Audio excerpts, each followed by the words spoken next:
We're here on unceded Kikite, Kwantlen, Stolo territories, colonially known as New West, BC, and historically the capital of BC, and also the site to the decommissioned BC penitentiary. Magín Payet, who is a member of the Vancouver PJD Committee, has been doing archival research into the history of this site, including the waves of resistance that have represented prisoner struggles. So I'm going to pass it over to Magín to share a little bit about why we are here at the site of BC Pen. Thanks. Hi guys, my name is Magín. I'm a member of the Prison Justice Day Committee here in so-called Vancouver, and also a programmer with Stark Raven, which is a long-standing community radio show that focuses on prison justice and the psychiatric survivor movement. We're here today at the front gate of what used to be the BC Penitentiary. The BC Penitentiary was open here in so-called New Westminster from 1878 to 1980.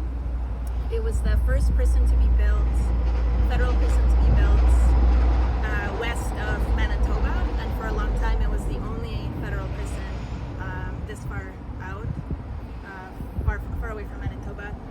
What's left of the building today, so the grounds have been, the building was decommissioned, the prison was decommissioned in 1980, and it sat around empty for a long time.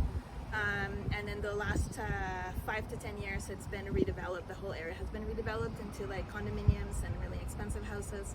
But what remains, there's a few structures left, mainly the main gate, which we see here today. The BC Penitentiary was from the get-go derelict and in terrible condition.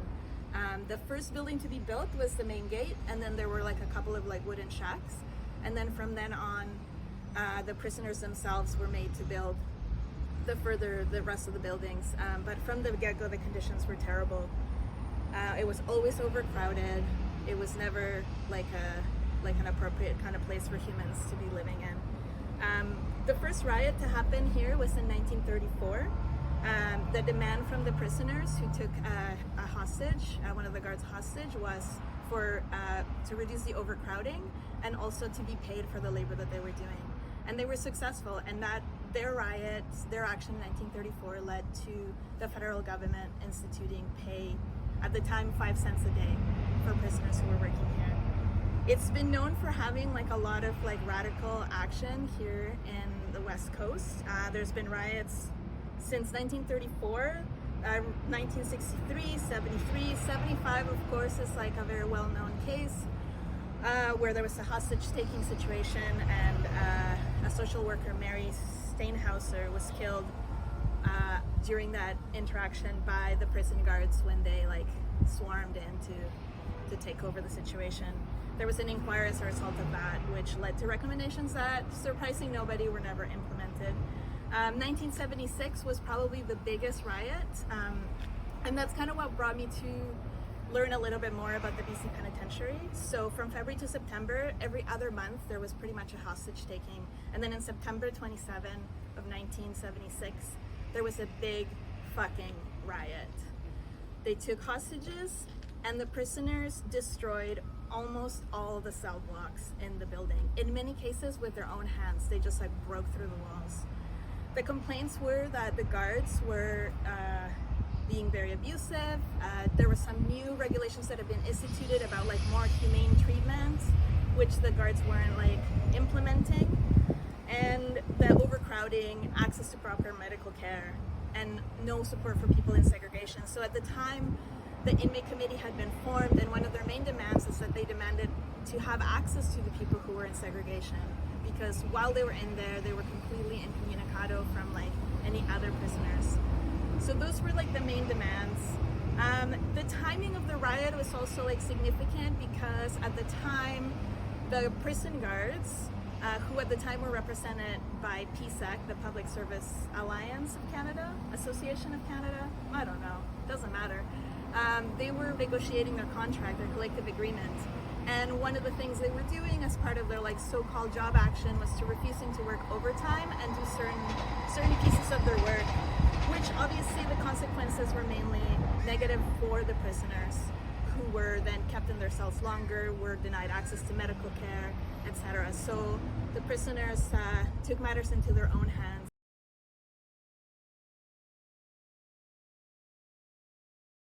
On September 27, 1976, Claire Culhane got a phone call asking her to get to the BC Pen as quickly as she could. At the time, Culhane was a member of the Citizens Advisory Committee for the BC Penitentiary. A hostage-taking riot was taking place. She had been working with the members of the inmate committee to improve the conditions inside and address the myriad of human rights violations in the prison. The timing of this hostage-taking and riot was significant.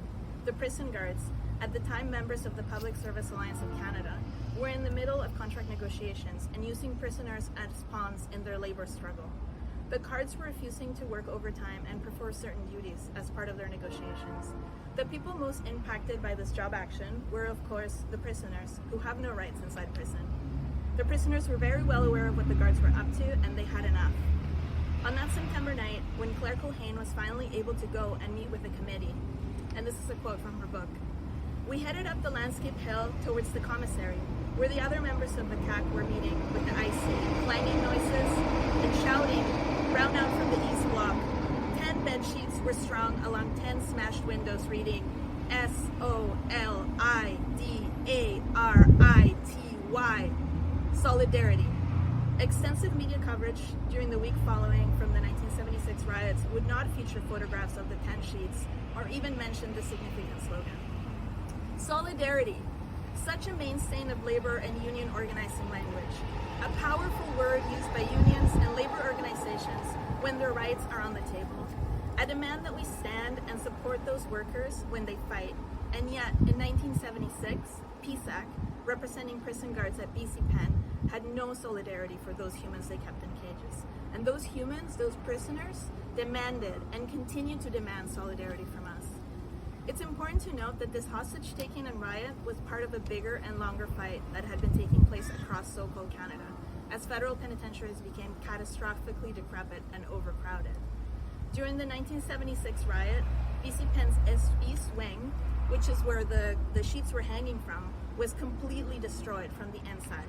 Completely. Like, you can see photos, and the walls are just like caved in, like absolutely destroyed. The prisoners broke their cages to set themselves free, and we should join them.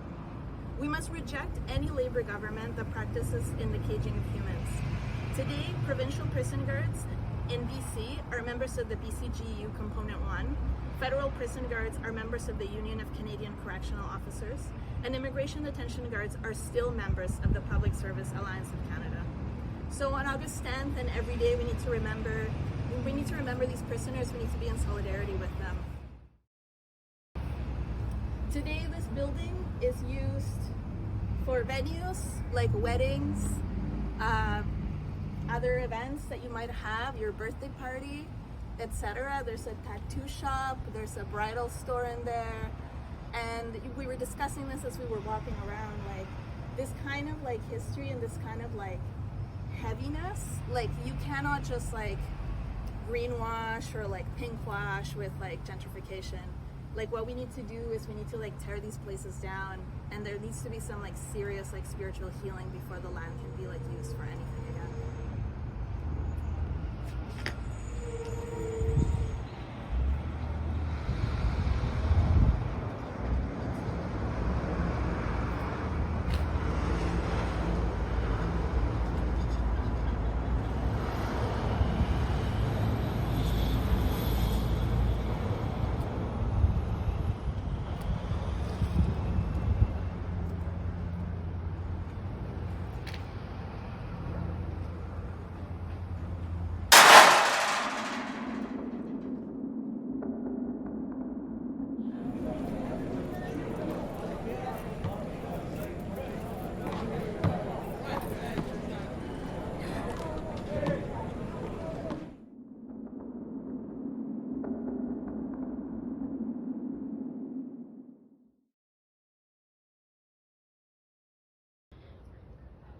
So we're here at the former grounds of the BC Penitentiary Cemetery, also known as Boot Hill. And again, Magín Payet from the Prison Justice Day Committee is going to share a little bit more history. So the BC Penitentiary Cemetery, also known as Boot Hill, was active in use from 1913 to 1968. Basically, the cemetery was for people who didn't have family members who could claim their bodies when they passed away to take them back. So mainly what we know is that it would have been indigenous people, people of Chinese descent, and Doukhobors who would have been buried here. The first documented burial is of a Chinese man named Jin. We don't have a lot of information about him, but he is buried here. But there's up to 4 unmarked and unnamed burials from 1912 and 1913. 2 of them are prisoners who died when they tried to escape the prison. So one of them, they took a guard hostage to try to escape. They shot the guard died.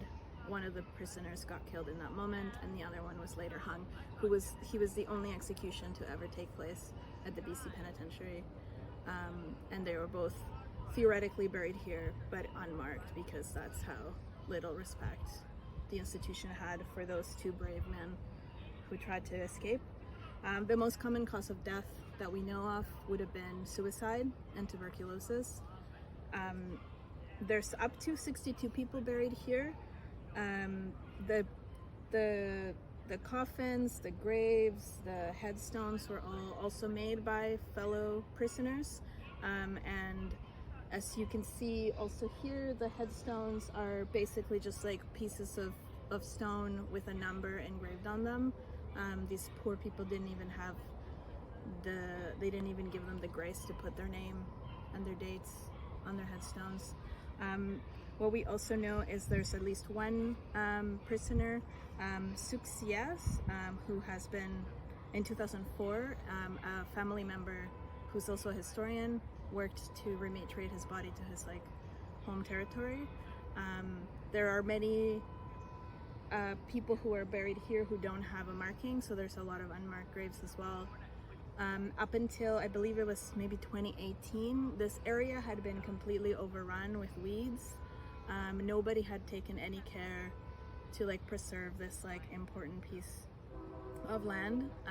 And then in that year, a historian worked with the archives in US to have the place designated as a historical site, so now it's properly maintained.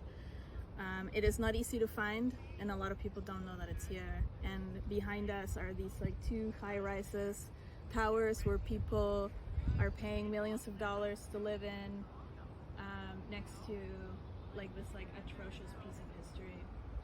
One interesting piece about working to dig the graves here that I found out in my research is that oftentimes prisoners would volunteer to do the grave digging here because it also provided them with an opportunity to escape through the ravine. So there's at least 2 known prisoners that we know of who escaped through this very ravine right here. One of them was later found in the United States. One of them was never found. So good for you, man. And we're here to pay our respects today. As we come close to August 10th, we remember all the people that have died inside prison. No death in prison is natural. And for us, it's important to remember this history that is so close to where we live.